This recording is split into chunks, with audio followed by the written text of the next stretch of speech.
jump on in. So, as usual, we are reading Egyptian Magic by Budge. I actually feel like maybe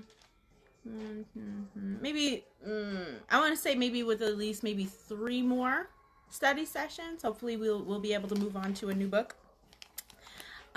So we are reading the chapter on if I'm not mistaken, not amulets. We had moved on. I'm like, now I'm flipping through all these pages, but I know we left off with Apep, the symbol of Apep last week, and period. Magical figures. So we are on that chapter. So we are talking about Apep. We talking about Apep and Ra. Let's dig on in, or dive on in, as they say. So it will be remembered that in the 39th chapter of the book of the Kemetyw is a composition which was written with the object of defeating a certain serpent, aka Apep, or what is it in Greek? I try to get out of the habit of the Greek, but you know, I feel like it's like you kind of got to be bilingual, even though I know I'm not using that term right, but you got to be bilingual as far as knowing the Greek and what would we call that, Ronnie Kemet, or what the indigenous religion or people called it. So Apep, and then what is it, Apophis, I think his name is in Greek. So with defeating a certain serpent, to which many names are given, and of delivering the deceased from his attacks. In it, we have a description of how the monster is vanquished, and the deceased says to him, Ra maketh thee to turn back. O thou that art hateful to him, he looketh upon thee, get thee back. He pierceth thy head, he cutteth thy face, he divideth thy head at the 2 sides of the ways, and it is crushed in his land. Thy bones are smashed into pieces, thy members are hacked from thee, and the Necher Acher hath condemned thee, O Apep, thou enemy of Ra. Get thee back, fiend, before the dart of his beams. Ra hath overthrown thy words, the Kemetyw have turned thy face backwards, the lynx hath torn upon thy beast, the scorpion hath cast fetters upon thee, and Ma'at hath sent forth thy destruction. Don't nobody like Apep. Apep ain't got no friends. Oh, that's a joke. Apep shouldn't have no friends. Respectfully. Disrespectfully. The Kemetyw of the south and the north, of the west and of the east, have fastened chains upon him, and they have fettered him with fetters. The Necher Reeketh have overthrown him, and the Kemetyw her tit super immature moment, forgive me, but it literally says her tit, hath put him in chains. And he is citing, he says, a chapter of the Coming Forth by Day, page 89 is where you could find that reference. The age of this composition, this unknown, but it is found with variants in many of the copies of the Kemetyw which were made in the 18th dynasty. Later, however, the ideas in it were developed, and the works itself were greatly enlarged at times of the Ptolemies. It had become a book called the Book of Overthrowing Apep, which contained 12 chapters, which I'm not gonna lie, I need to I don't want to say I need to look that up, but I feel like if we're thinking about wisdom texts, and because I did have a conversation with someone, and they were like, you know, like, well, what is they, you know, they use the Christian interpretation, but like, what Bible, you know, what is the Kemetic Bible? And I was like, well, there really isn't one, and technically even the Bible is a collection of various books that was just agreed upon to use as canon. So I'm, you know, just saying, when it comes to when it comes to being a Kemetyw of the 21st century.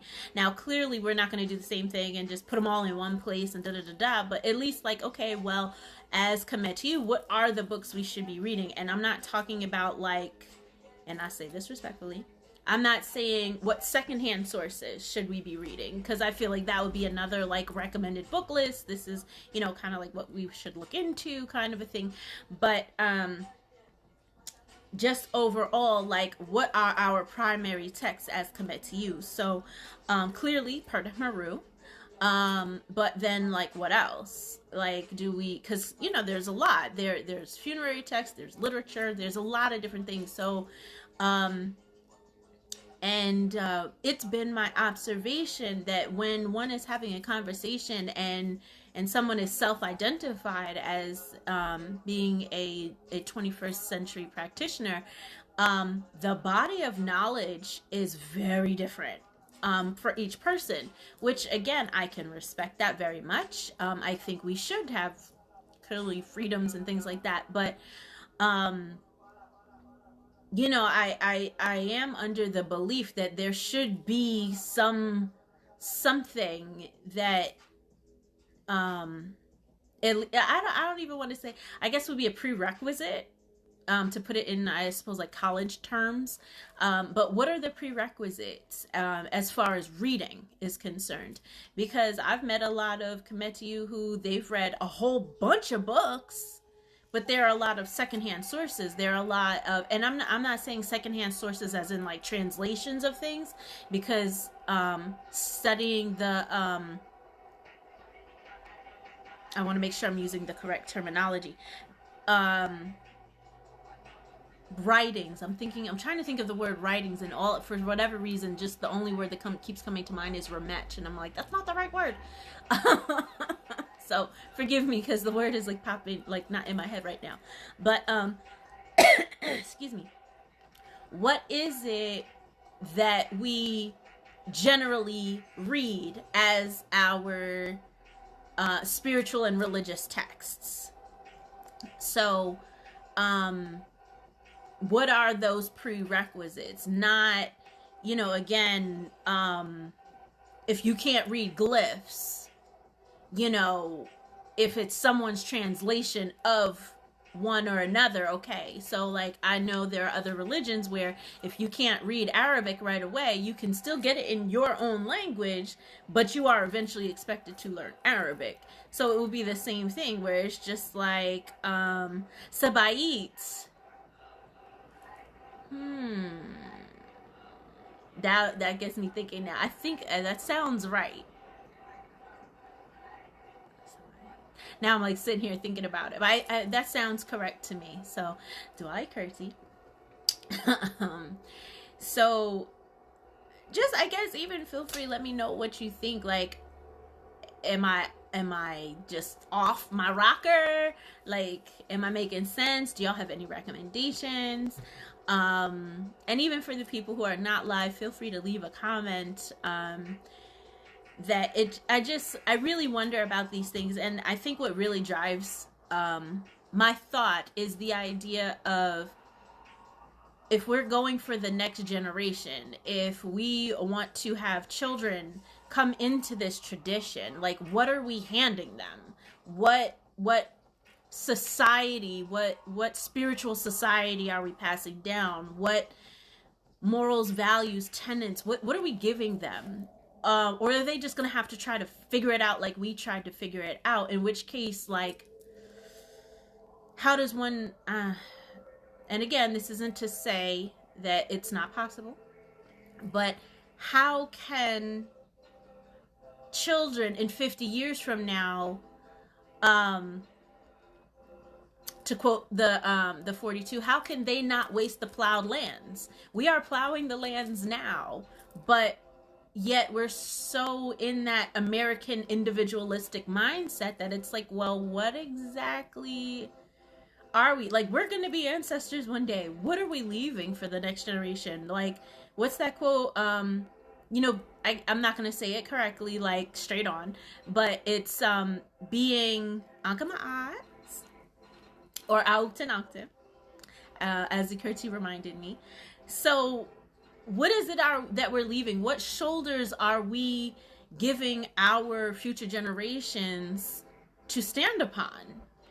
And I'm not necessarily trying to say, oh well, we have to be like this group or we have to be like that group. No, we can figure out what we want to do, but what do we want to do? Because everybody is just kind of like all over the place, and some people, like, you can just know the history of Kemet, you can know all the Nasut, and you think you're Kemetic. And it's just like, I haven't met one Buddhist yet who only knows history and doesn't practice. I haven't met one, I was gonna say, I don't want to say the wrong way. It was not wrong, but that's more like cultural infusion. But I haven't met someone who they only study history of Islam but don't practice. Like, so what are the qualifications of being a practitioner? What does that look like? What are we passing down? What are we codifying? What are we agreeing on that makes us who we say we are? And that really drives me, and that's actually one of the reasons why I wanted to kind of do this, to just not just encourage study, because clearly, like, yes, this is a secondhand source too, like, pointing out my own human foibles there. But it's like, okay, the reason why I like, or I chose to read this one, and I've said this before, is just the idea of, okay, but what does it look like? What does it look like? So, I know we need text to help us figure it out and identify. So those would be our secondaries. But then we also have to have like primary stuff too. So it's like that back and forth in general. And I'm like, I went all the way on the tangent down the street, came around the block, and now I'm back. Let's go.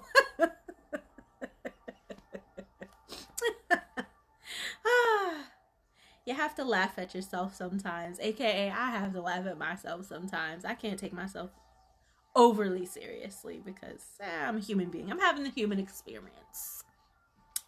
All right, so blah, blah, blah, blah.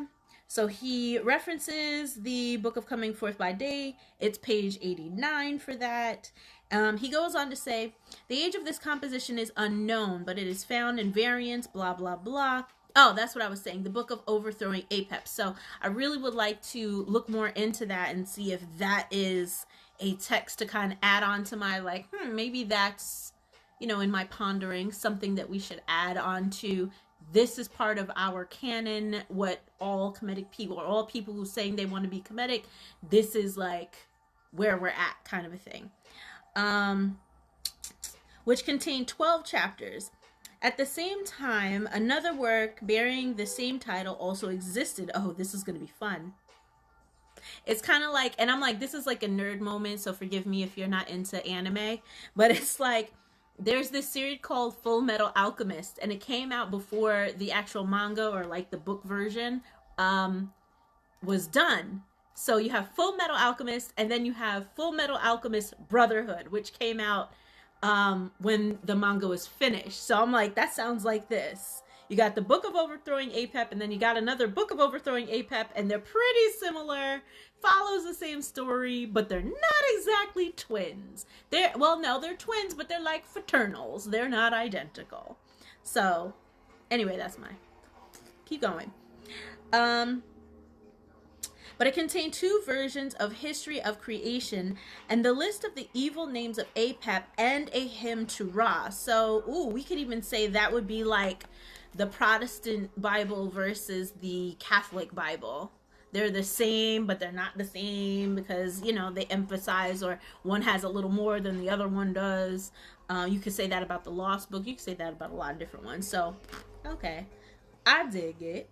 All right, so he has a footnote there too that says, I have given he says hieroglyphic, transcript of both works with translations in something that's in Latin that I can't read.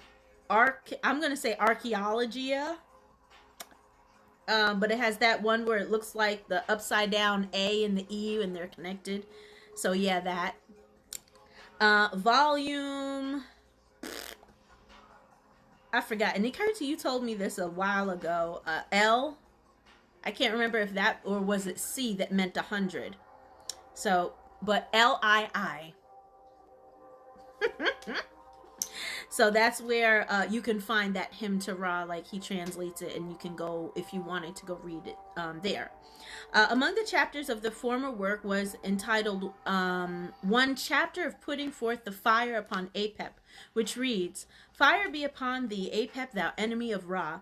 The eye of Heru prevails over the accursed soul and shade of Apep.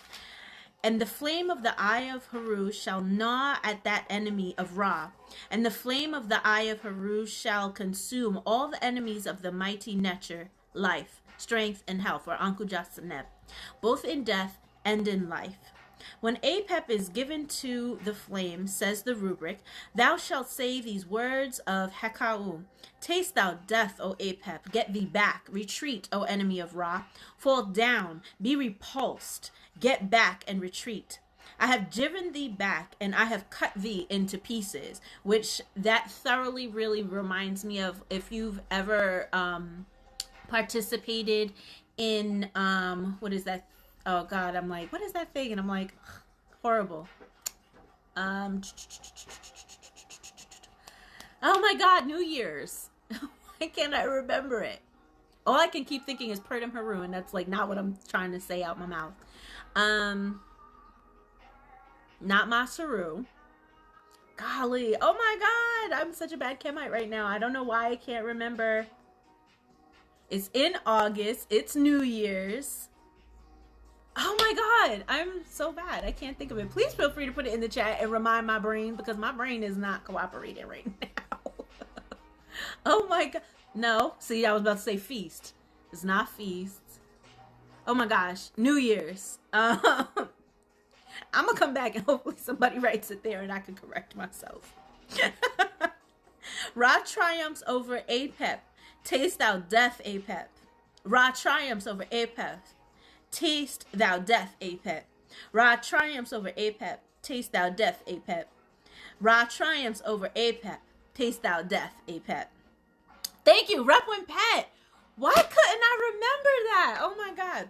But again, so if anybody, if y'all have participated in Repwin Pet before, at the end there's like a ceremony of like smiting Apep, and I'm just like, yo, that would be so dope. Like, especially if we were saying it in Ronnie Kemet, like if we were all speaking it, saying that as we were like stomping him out, because you know, ain't no room or space for you.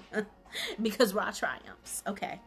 Anywho, these last sentences were said 4 times. That is to say, once for each of the Neteru of the cardinal points.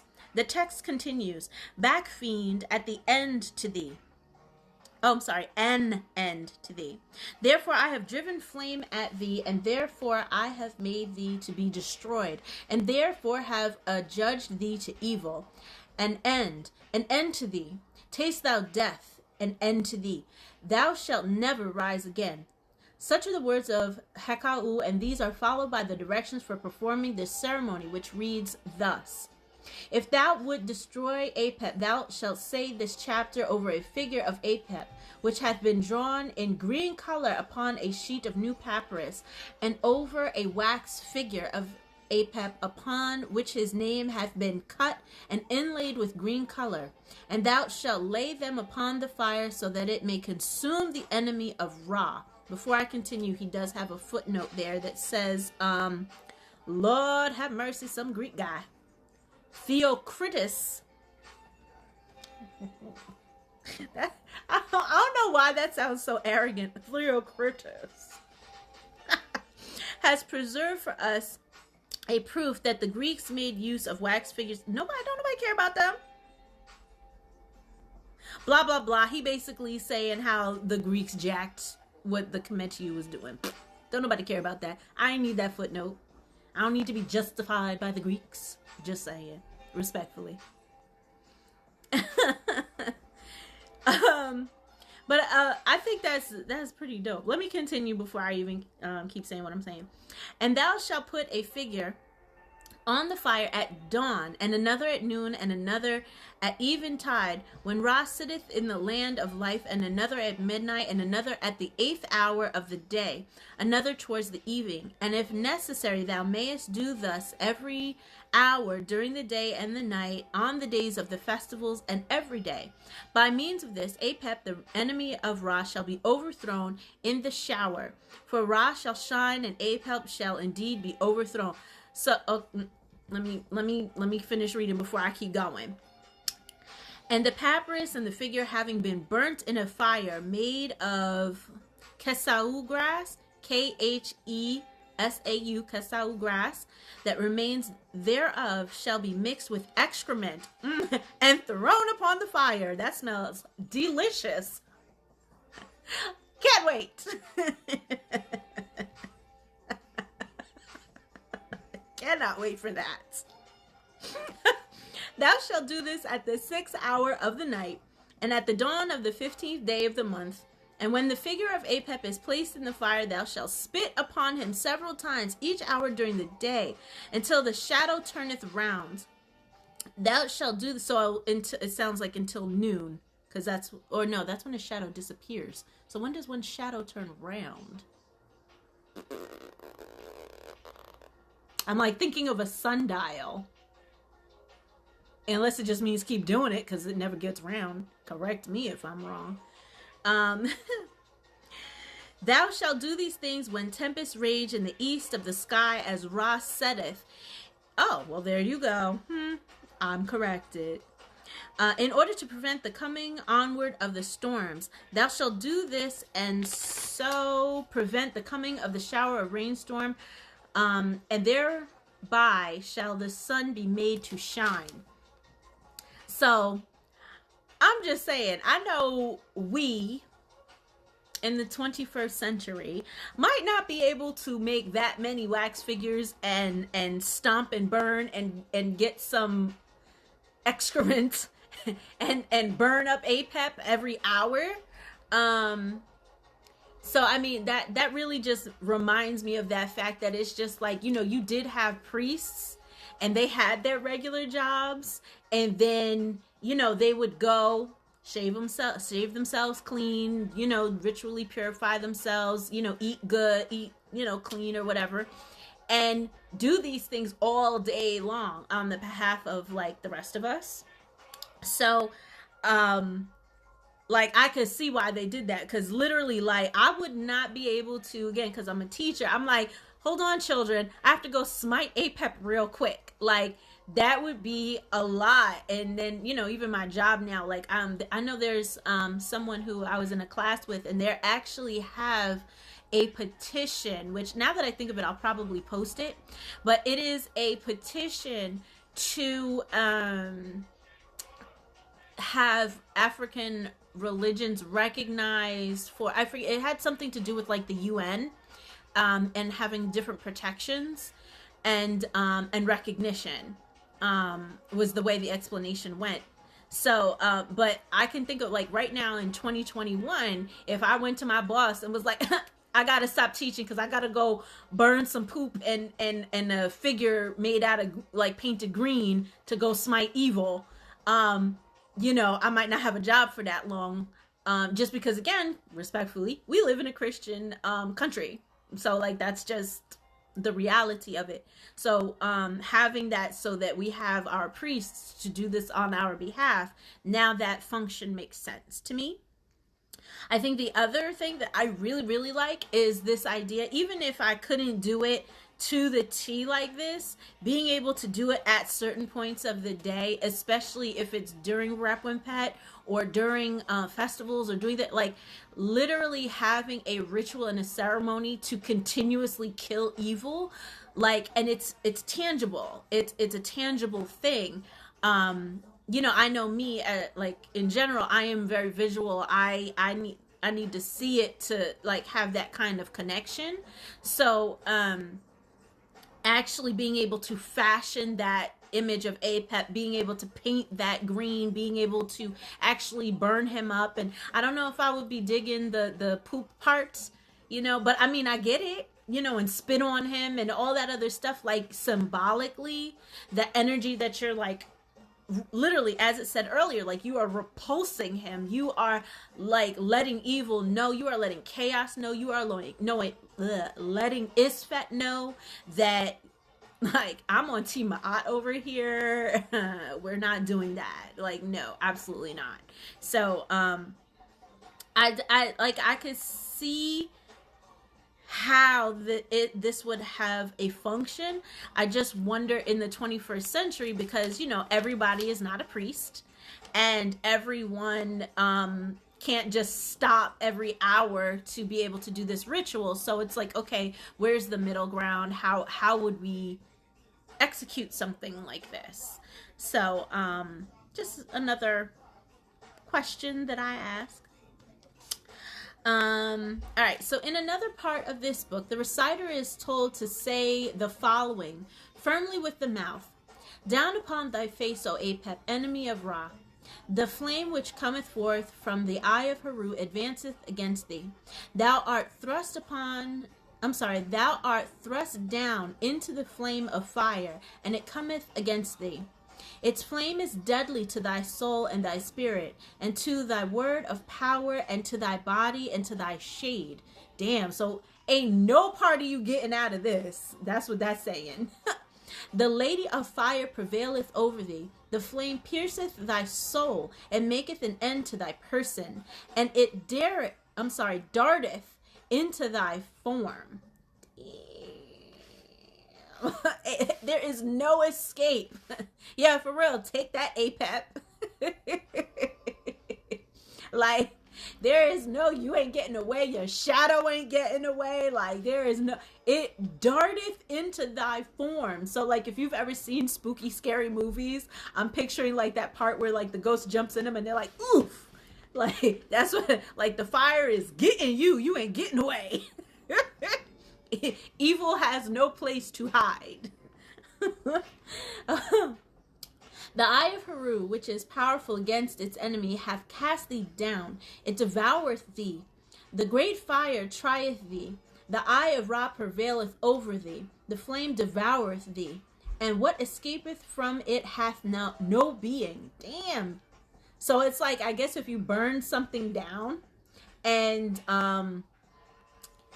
like when you burn something and it's only the ashes at the end, like that's what I'm picturing here. Like, yeah, the only thing that's gonna be left is just them ashes, and ashes can't do nothing except for be washed away, or thrown away, or buried, or something like that. So "Get thee back, for thou art cut asunder. Thy soul is shriveled up. Thy accursed name is buried into oblivion.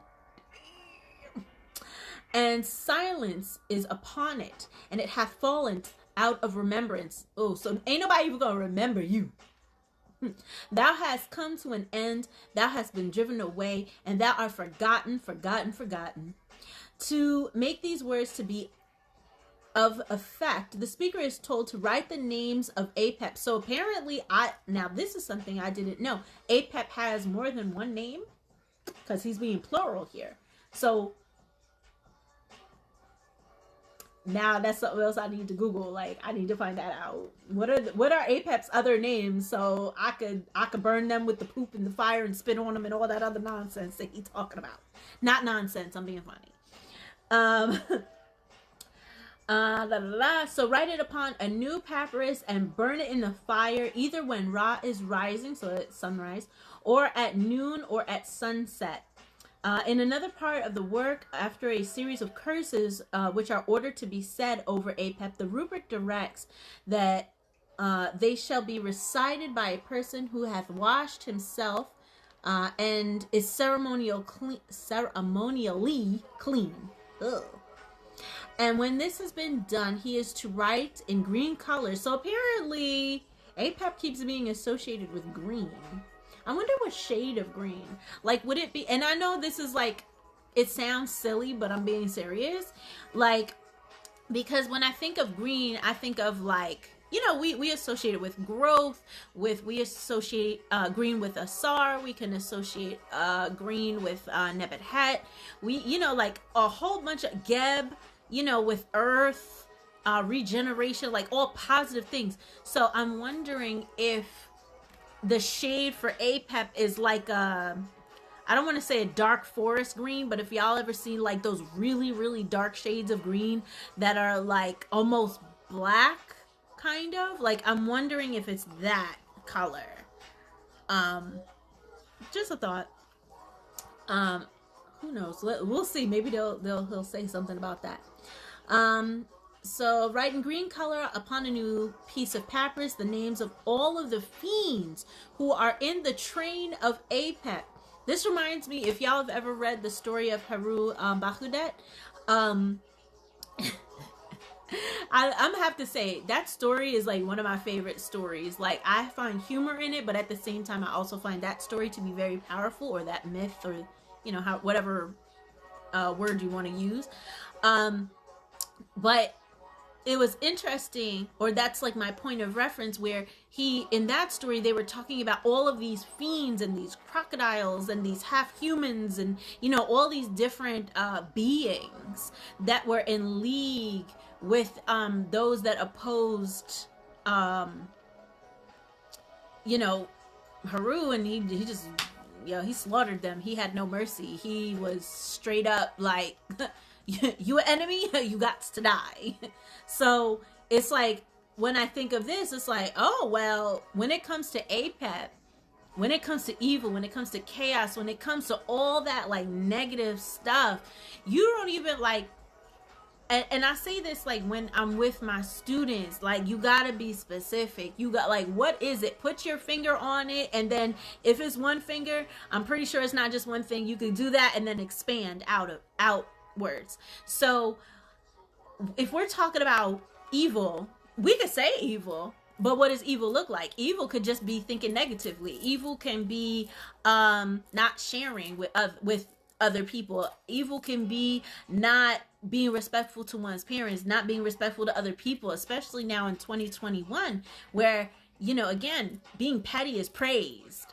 Like a whole bunch of aesthetic and behaviors are praised and seen as funny and not taken seriously for like what they do to your character.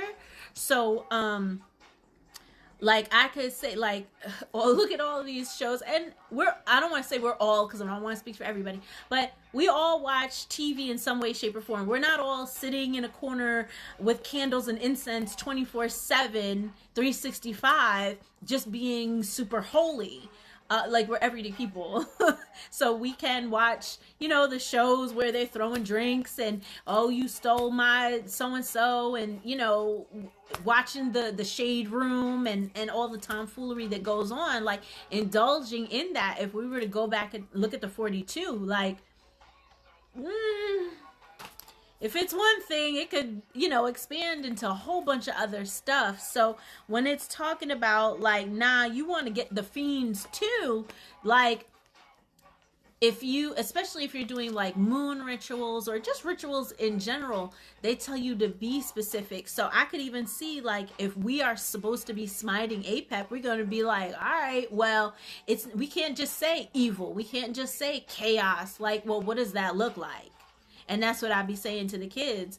Like right now, I teach finance, one finance class. So right now we're talking about a money mindset. And I said, well, sometimes when we grow up, our parents say stuff to us. And that, sometimes you hear it whispering in your ear as an adult. And it's just like, yeah, you got to burn that. Like, that's one of them things, you got to put that with the APEP, and you burn that with the poop and all of that. Like, put that in there. If it's negative people, if it's relationships, if it's being attached to people you have no business being attached to, like, whatever it is, it's not just one thing, because it looks like a lot of different things that can be so subtle. And even Nasut Bidi Rasan Kukeper of the Temple of Anu will also say, like, when we're talking about Ma'at, we go through, truth, balance, reciprocity. Like, we say all these words, but what does truth really look like? What does reciprocity really look like? Because again, we use these words all the time, and we do this with other stuff too, where we're saying these things, but sometimes inadvertently we can break it with the simplest of actions, even through innocent, like, oh, I didn't mean that, but we still do it. So that makes a lot of sense to me, this idea of, okay, well, we want to burn everything that has to do with APEP to remind ourselves, like,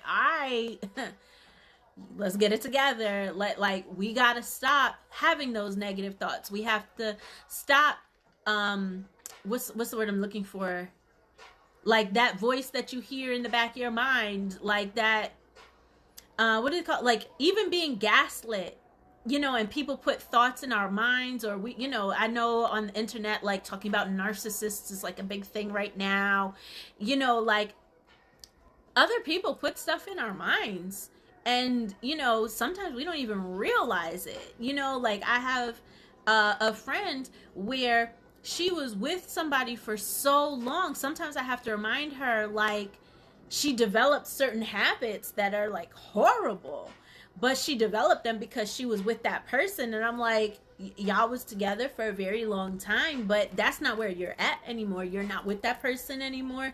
You're not in that situation anymore. But your automatic reaction is to be defensive, and you think you're protecting yourself, and that's a positive thing. But really, is it? Is being so defensive, like that idea of don't trust nobody? Really? Or I don't need nobody? No. Mignette needs somebody. Mignette needs somebody to make the hair dye because I'm not going to make it. I need somebody to make clothes for me because I'm not going to do that. I need somebody to make toilet paper. I need somebody to build my house. I need somebody to dig up the oil and vroom vroom so I can drive my car. I'm not going to make my own car. Like, it's not going to happen. I need other people. Thank you. I appreciate you. But we like to say these things. Oh, I don't need nobody. Blah, blah, blah. And then, and there's this other conversation of, oh, well, toxic mothers are just as bad as toxic fathers, or however that saying goes, because, I'll be hearing stuff, but I put my own little remix on it. But just this idea of, that's something that you need to burn in the APEP with the fire. Like, if you had that bad experience with that man, maybe he was just immature. I was at one time. We all do it. It's okay. Because we're all young. We all make mistakes. We all do stupid stuff. That's one of the things I be telling my kids. Like, what did I I'm going to say, this isn't nice. I shouldn't say this out loud. But I told them straight up. I was like, y'all sitting here, because we were talking about culture shock and the different what do you call that? It's a curvature. So it's like you go through the honeymoon phase, then you go through negotiation phase, that, so it's kind of like a roller coaster. And I said, well, if we compared that to COVID, like, first, everybody was happy to be home. Yes, I don't got to go to the office. I could wear sweatpants all day. I could do my work and be on my couch. Blah, blah, blah.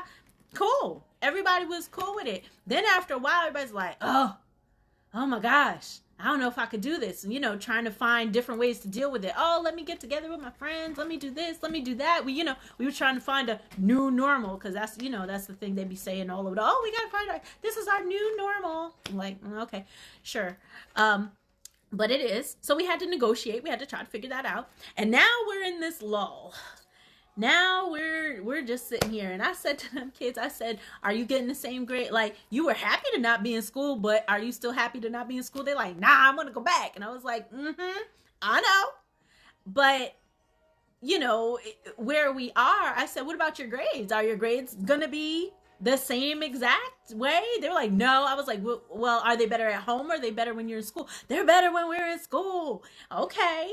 So I said, well, what do you think about the teachers? I said, y'all always say, oh my God, I don't want to be on this computer no more, and blah, blah, blah, and yada, yada, yada. I said, so if y'all don't want to do the work, you think I want to do the work? I said, no, I'm sitting here thinking about, I want to watch anime when I get off of here. Like, like, it just, you get burnt out. You're burnt out. So it's the same thing with life, where it's like you'll go through so many things, and you have this ideal, like, oh, that's my boo, oh, that's my girlfriend, that's my boyfriend, oh, exciting, whoop, whoop, whoop, all that other stuff that people be doing. And then after a while, then we look at them and we're like, who, what is this? We're in a relationship? What are we supposed to be doing? Like, you trying to negotiate. Like, oh, I'm tired of they leave their socks everywhere. Oh, I always gotta bring in the groceries. Like, we gotta negotiate. What's our new normal? Now that we're together, what does it look like? That kind of thing. And then sometimes people be like, oh, I don't know if I could do this. I don't know. And then, again, because this is how human beings, we're having a human experience. And then we start having kids. And then we, buy houses, or we buy cars, or we get married, or, we do all these things that society says we should do, which, I'm not criticizing that. Whatever, it's cool. But that is the time when we're down, is when we do the most hurt to other people. Whether it be our partner, whether it be to our children, whether it be to friends. Like, there are people, like, they get married and they drop off the face of the earth. They totally lose themselves within the relationship. It looks like a lot of different things. But this is why I'm saying this, because it's like, again, nobody's thinking about that stuff. Where we're evil. Like, we're thinking about somebody in an alleyway somewhere, like, ready to punch you in the face. Like, no, evil could be just as much as telling you, like, what's wrong with you, you stupid? Telling you, or not appreciating your partner. Knowing they had a hard day and you said, what's for dinner? And taking advantage. Like, all of these things are ISFET. They are agents of APEP. Like, but we just don't think about it. So, first we have to try to be cognizant and mindful. And, that's why we want to do all this meditating in the corner with some incense burning, to try to make sure that we don't lose focus, because it's so easy to just get caught in that lull. And even as a people now, when you look at that curvature from... Oh gosh, I don't know why I'm about to say the wrong thing yet again. Why does it sound like people outside driving ATVs? It is winter. It is February. What are we doing, people? This is what, anyway. Back on topic. When we're thinking about this roller coaster, once you hit that lull, that bottom, then you start to come back up and you renegotiate, and then you are reinvigorated. Because now it's like, what the expectations are, where you are, you accept where you are, you accept that other person, or you accept your situation, whatever, however this may or may not relate to you or a previous thing. But you start to figure it out. So this is why we do that meditation, because I'm tired of just being out here laying down like, oh, hit me with lightning, I'm done, I can't do this no more. Like, because it gets frustrating. Especially, like, there's one thing, and this is just, something me personally, as I'm getting older, and I think to myself, I'm like, I have planned my life so many times, and it is not the way I thought it was going to be. Now, I could beat myself up about that. I could sit here and be, oh, well, woulda, shoulda, coulda, oh my God, blah, blah, blah. And don't get me wrong, I'm not better than thou. I've done it. I'm just over it now. I'm on that upswing. If you've read, what is it?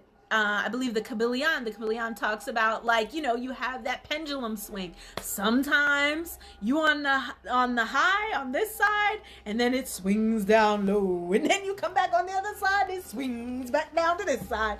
It's that constant movement, that constant change. And so it's just like, I think I've just reached the point of, it's just going to change again anyway, so I'm going to just keep it pushing and just be grateful in the meantime and just do my best. And that's it. So, anyway, all of that is to say, when we're talking about thinking about the different names of APEP, who are the fiends of APEP, who are in league with APEP. So it's like one way to kind of stay on top of what that looks like is read that 42 every day. Read it in the morning, read it in the night. I personally, and I thought about showing it, but like I said, my light fell down earlier. So what I had already in my mind to you know, kind of add on for tonight, that ain't happened because Mercury retrograde was like, no, sis, you thought something else is happening now. So, but I have it where I have a copy of the 42 and it's in my bathroom. And I literally like, you know, during COVID when they were like, oh, just sing happy birthday to yourself as you wash your hands to make sure your hands are clean. Like, no, I read through the 42 and I read them slowly as I'm brushing my teeth, as I'm washing my hands. Like, I leave it someplace where I can definitely see it. And so I read it while I'm in, like I said, brushing my teeth, washing my face or whatever. You know, like I'll stop periodically, I'll read through it. This is in addition to like when I do altar work and stuff like that. And then I have another one that hangs by my front door. So before I even walk out, I'm looking at it. So now, it's in my mind. I'm walking out my house. This is kind of where my brain should be at. When I get in my car, sometimes it depends on my mood. Sometimes there's this artist, Nujabes. He has since passed away. He got into a car accident years ago. But him, I like listening to his music. I have on now, I have lo-fi on. So I like kind of like chill music, just to kind of like get myself together. If I have an evaluation coming up, I might turn on some music that's like, you know, hype me up, get me ready, get my confidence going. So to me, music is a tool that really works. But again, when I'm walking out the house, it's like, okay, this is where my mind needs to be at. So this way, you know, because we all got petty coworkers, we all got people on the road who gonna try, you know, not try to take us there, but ain't nobody know you on the road, so they gonna do what they gonna do. So again, we want to try to keep our mind in a certain place. So this way, again, as Nisut Bedi Ransanku Kepper of the Temple of Anu says, like, if you are a Kemite worth your salt, you cannot be taken off your square. You have to be able to hold your own. And if you're already operating at a lower level, it's going to be easy for life to run you over. It's going to be easy for APEP to, you know, slither on around you and choke you up. So we have to try our best to be present, try our best to stay on top of our meditations, because sometimes, and again, this is the humanness of it, sometimes it just feels like work. And sometimes when I'm tired after a long day, I don't want to do all that, even though I know it's good for me. Even though I know it's going to be beneficial for me, sometimes we get lazy. Sometimes we want to just lay out. And the same go, like, you know, when we think about our diet, whatever it is, we just want, I'm done. I don't want to do it no more. I had a young lady who was in my, so this year I'm teaching AP. So she was in my class. I've had her before. Bright young lady. Oh my gosh. Like, you know how people be like, you don't have favorites, don't play. I never played favorites with her, but she was low-key one of my favorites. Just because, you know, you could just see something in people, and I see it in her, and she got it. And I mean, she's smart as a whip. She's kind. She's helpful. Everything, like, she got the foundation going. But she said to me, she's like, Miss, I'm overwhelmed. It's my senior year. I really don't want to be in this class. Like, I really just want to sit back and relax. And, you know, she was working a job. She was involved in sports. And, you know, she found herself to be very overwhelmed. And she said, you know, I don't want to be academically penalized. And I already know I can't do it. And I said, look, like, it's okay. Sometimes, you know, again, like we said, we got that curvature. Sometimes you hit that bottom. And sometimes you just want to lay there. And sometimes you're just going to lay there and play in the mud like a little piglet. Sometimes you want to just be in the mud and bury yourself even more because, you know, we got pity. We got a lot of stuff going on. But eventually, I said, you know, stay there. I said, stay in that mud and watch you some Netflix. Stay in that mud and listen to you some music. Do what you got to do, but you'll know when you're ready to pick your behind back up and start climbing on out this hole again. So it's the same thing in our everyday lives. This is why we have to have practical tools for ourselves so that we don't sit with APEP and get choked out to death. Like, that's the ultimate thing. You know, we got to keep it real with ourselves, but at the same time, like, I don't know. Like, I like Dave Chappelle. Dave Chappelle is one of my favorite comedians. But he had that one skit that was like, when keeping it real goes wrong. And the lady was like, I don't like nobody playing on my phone. And she did all this stuff. And somebody called the wrong number, but you know, something was going on, but she went after the wrong person. And it's like, we all know somebody who they mad about something else, but somebody about to get it. We driving on the road. Ooh, don't nobody better cut me off today. They gonna get it. Like, why are we in that mindset? We can't be in that space. We can't take our mud, try to chuck it out of our hole into somebody else who's doing their thing. Like, nah. Like, now you're being an agent of APEP. Now you are working ISFET and putting all that negativity and bad stuff out there. You are out of control. And even if, like I said, like, I don't know if y'all are anime watchers or not, but it's a very, like, it's like a visual. I've watched so many anime over the years. I don't even remember which one it was, but it was this idea of there was a spirit consuming this character. And, like, the visual that I'm getting is like the character's there and they're struggling and they're like, like hollering and screaming and so on and so forth. And it's just like, it was this, the way they drew it was like black scribble scrabble just escaping from their body.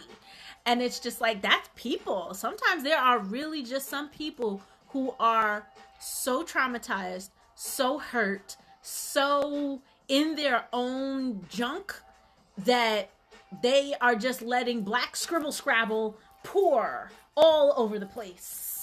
And, you know, well, this is how I am. You got to accept me. Well, this is what I'm going through. You don't know what I went through. Blah, blah, blah, blah, blah, blah. You know, we have all these things we want to say.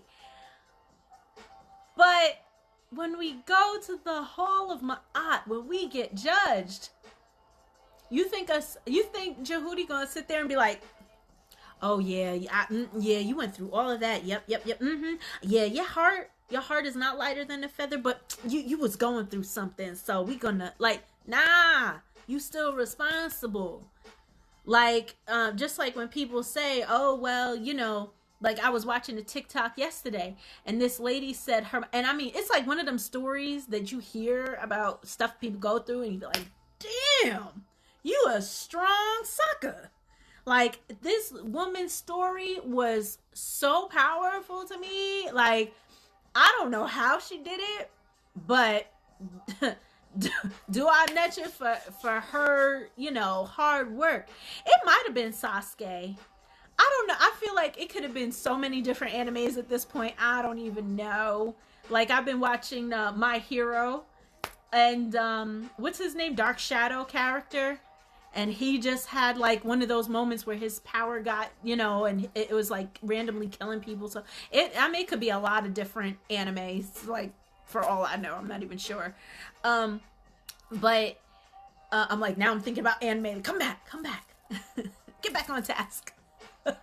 So, but her story was that her mom, because they were like, it's a stitch, in general, where, you know, somebody makes a video and then you can stitch it together or basically like reply and like squish it together into one video. So, this particular stitch started out like, tell me something that your parent did to you that traumatized you that you'll never forget, type of a thing. And what this woman said, and she's foreign born, so but she was living here, and she was saying that, you know, and it ended up being like a 3-part thing because so many people responded to her. But the stitch version was, my mom rented an apartment directly across the street from my house because she was with a boyfriend who wanted nothing to do with me. And So she would come home one day a week, cook all this food, and basically put it in the refrigerator, and I had to take myself to school and take it. She was like, I went to school alone, I got bullied, I came home alone, I was alone. And she was, I think she said like 8 years old or something. And it's like, yo, that's crazy. And it was just the fact, like, she literally was a kid, and her mom really did just be like, F you, child, I'm gonna go be with this man, kind of a thing.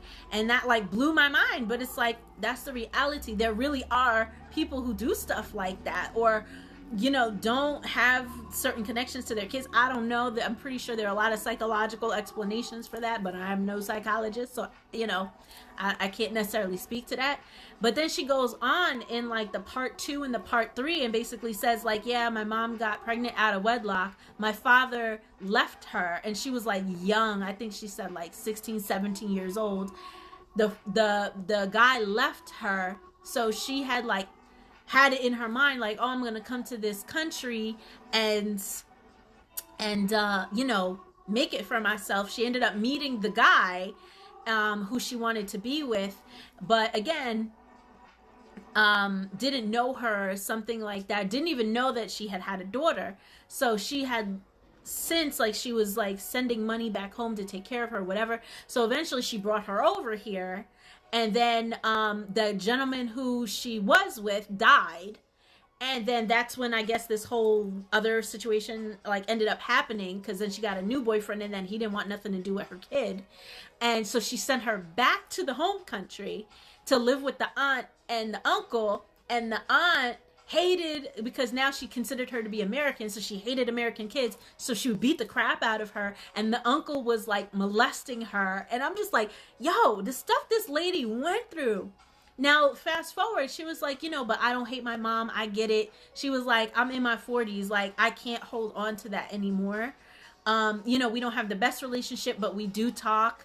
But I have my own kids, I have my own life, and this, that, and third. And it's just like, think about what her mom might have went through as a kid to do that to her kid. And then on top of that, the fact that she as a woman saw like, this is everything that happened to me, but I'm gonna do everything I can to cut that. And it's just like, again, that's that whole idea of, are you going to keep putting the ISFET out there? Are you going to be an agent of APEP and put that negativity and dump it on a kid?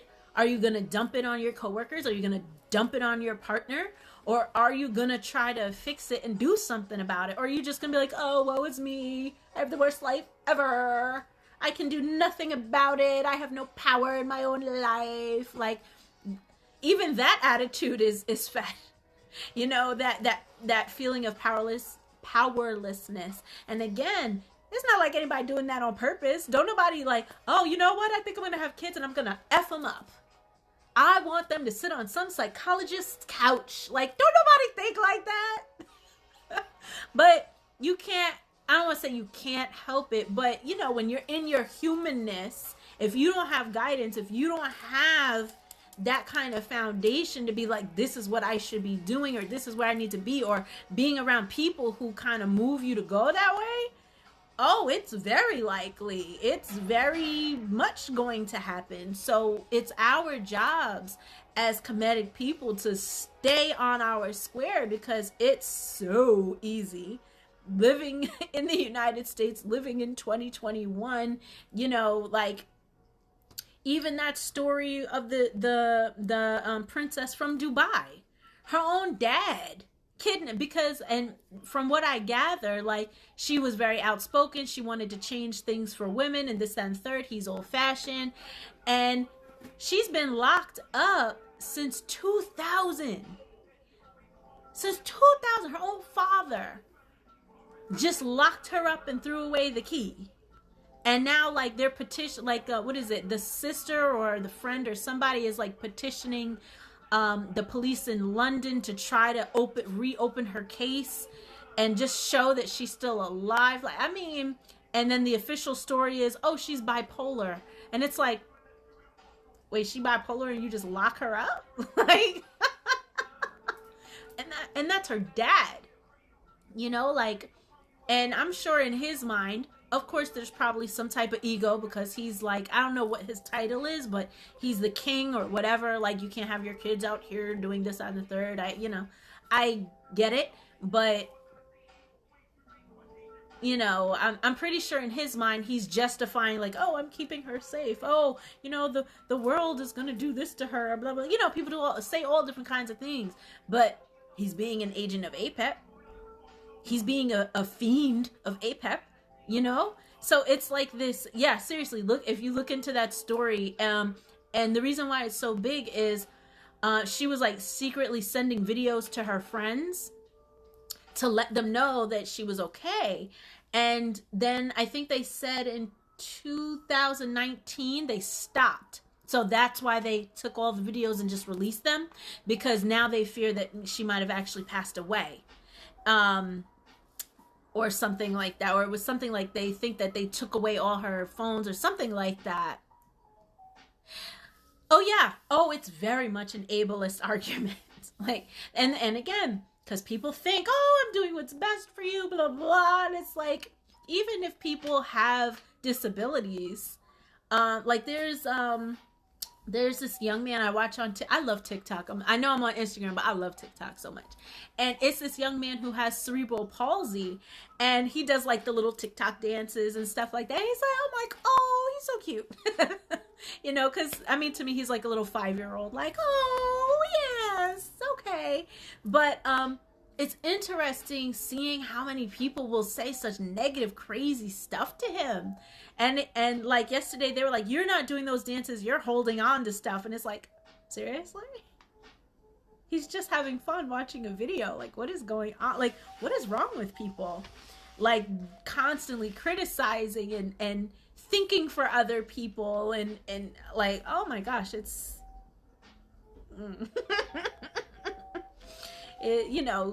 and I get it, because as a parent, you want to keep your kids safe. You want this, you want that. But like, and I have to say that is one thing I most admire and love about my mom is, and my mom was like at Woodstock. My mom was at the March on Washington. Like, my mom was super like peace and love and all that good stuff. Simultaneously, and she swears, she was like, but I never did anything. I never did anything. And I'm like, I think that's true though, because my mom is such a nerd, but I love her. I love her. But she always tells me when she was pregnant with me, she read a book by Jane Fonda. And she said, I knew that I was your mom, but you were never mine because you were a child of the universe. And I'm just like, when she said that to me, I'm like, you know what? To be born in 1946, like, you're pretty progressive. Okay. Like, she really is. But, and even now, like, people have, there's even a trend on TikTok now where people, I can't explain it, but it's just like, oh, you said this? Well, what about blah, blah, blah, blah, blah. And, there was this little boy, and I personally thought it was kind of disrespectful, but I understood the point. And the little boy was like, you say I got to get all A's, but show me your report card, Dad. Show me your report. And the dad is sitting there eating cereal, like, what? And the boy looked like he was maybe 8 or 9 or something like that. And even being a teacher, it's like, I see how hard some of these parents push their kids. And these kids are so stressed out and have so much anxiety. And I'm sitting here like, yo, you care more about getting a letter on a piece of paper than you care about actually learning something. That's so... Yeah, with the dramatic music. Yep, that's it. So it's like, are you really helping them, or are you pushing them to break them? Like, what are we really doing? And it's the same thing, like you said, with the ableist, with anything. Like, why? You want your kids to be successful, absolutely, especially if you come from a certain place, a certain economic level, a certain whatever. You're like, yes, we want to push, but are you too much into your own ego, or are you really doing it for their own good, kind of a thing? And again, are you doing it methodically, or are you being an agent of APEP? Which one? Where are we here with that? I'll give my eyes. I'm like, I'm delayed. I'm like, let me check the time real quick. All right, so let me see how much more is in this. Oh, we have a lot. Oh no, it's only. See, now my fear is, I'm like, oh, we only got 3 more pages, and I'm afraid that I'm just gonna get off totally somewhere else if I keep reading. I'm gonna try it. I won't go too much longer though, because I usually try to keep this to a certain amount of time. But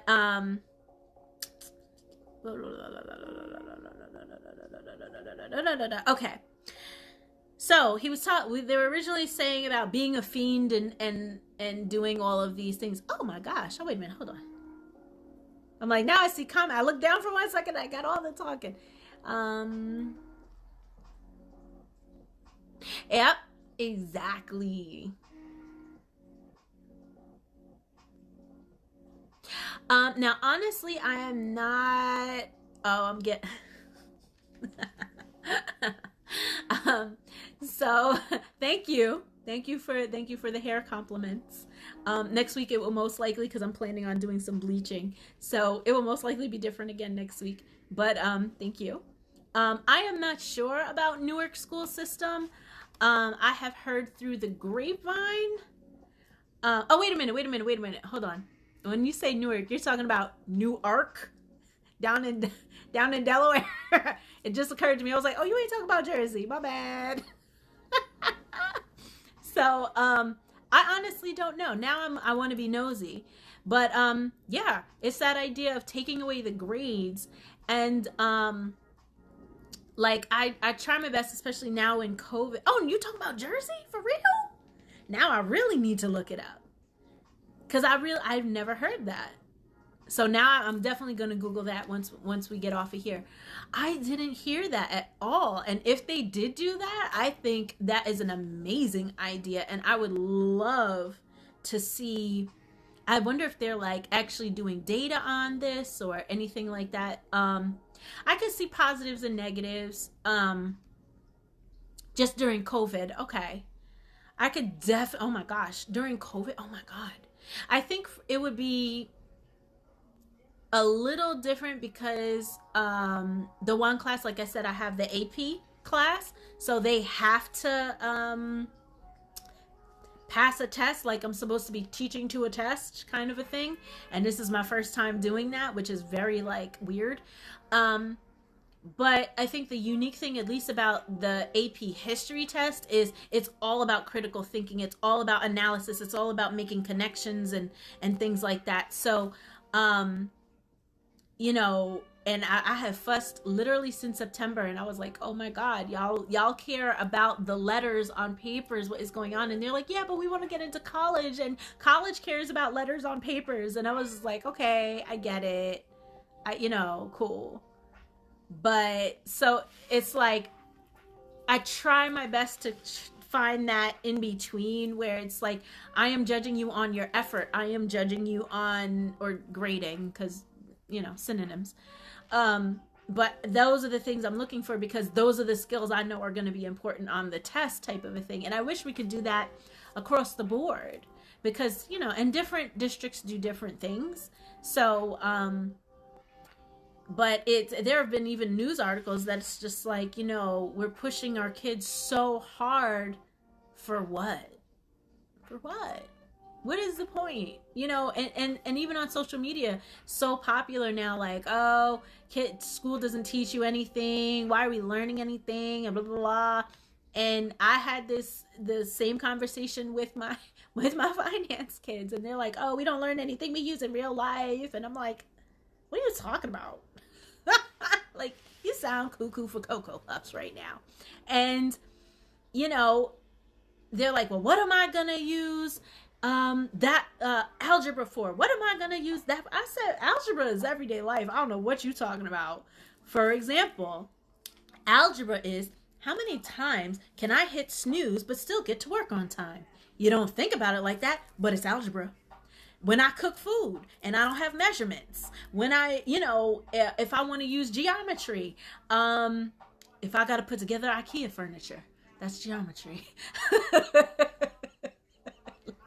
They say, oh, well, why do we, one kid even said like, oh, why do we even learn history and da da da da da. And it's just, and it's so cute because the kids like, because I'm a history teacher, they're like coming to my defense. And I'm just like, I mean, you don't have to like it. But I said, but again, just like we just talked about with being an agent of APEP and understanding where that woman's mom, like what her mom went through, why she was so abusive, why she treated her like this, why, you don't know. Like, and a lot of times we don't look at our parents like human beings who went through some crazy nonsense.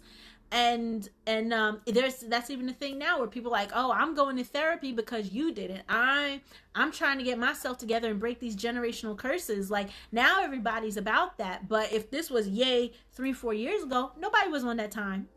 Nobody was on that. No, you know what I mean? Like, now we're conscious of it. Now we're woke, or whatever, term we trying to use. But it's like,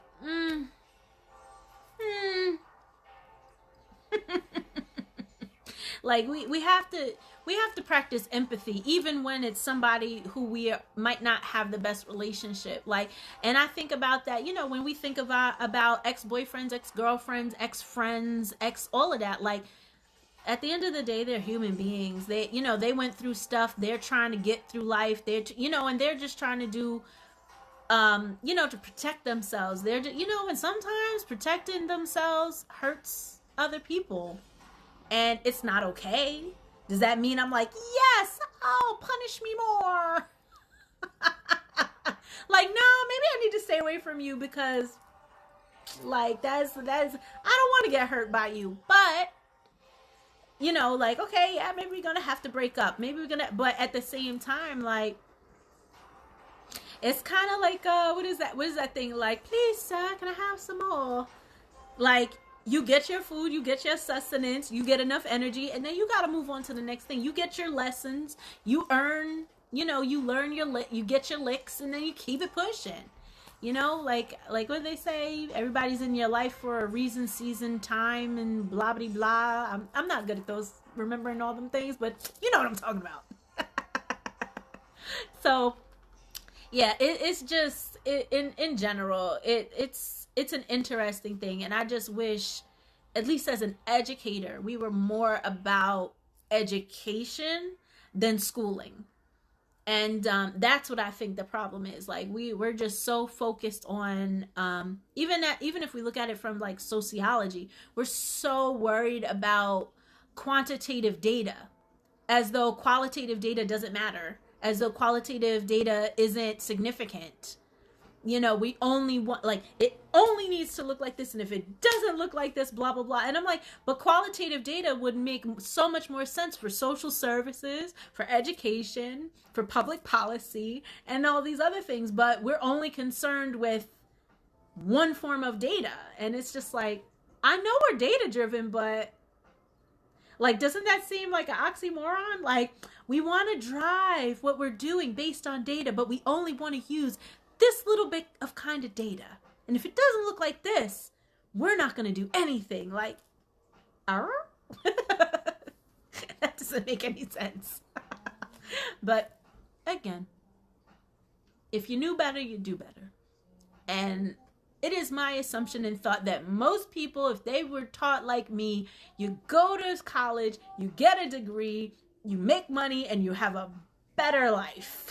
And that's what happens. So they didn't even go into education to be truly educated. They just did it so that they could get a degree, so they could get a good job, so that they could have a good life. Like, such is America. So I get it. I understand it. So it's an uphill battle, but that's why we got to burn APEP every hour. So, all right. So I'm clearly not going to get to the end of this chapter because I just keep talking about other stuff, but which is good. It's not bad. But oh Lord, look at me. 2 + 2 was purple real quick. We do not have 3 more pages for this chapter. Lord, yeah. I'm not even going to count, but we got that much more before the end of the chapter. So we just going to put it on pause, and we're going to pick it up next week. And hopefully next week I will have a couple of surprises to share with y'all. I've been working on a couple of things, so, and I'm hoping, I thought I might have them ready for today, but I don't, because it took me way longer than I thought it was going to. So hopefully I will have them ready for next week and a couple of announcements, so I'm excited. So until then, I hope all y'all stay safe. Yeah, safe, happy, and healthy. And positive vibes. Ooh. So, until next week, Kemetyw and Panatir, Sawek Sument and Pantir, Audwa Ma Keti Paheru. Give yourself to Nature Daily, keep yourself for Nature Daily, and may tomorrow be as today. Have an excellent week, and I'll see y'all next time. Shemi Kemetyw. We the reflection of our ancestors. We like to thank you for the building blocks you left us. As your spirit possessed us, yo, you blessed us. Thank you very much. Thank you very much.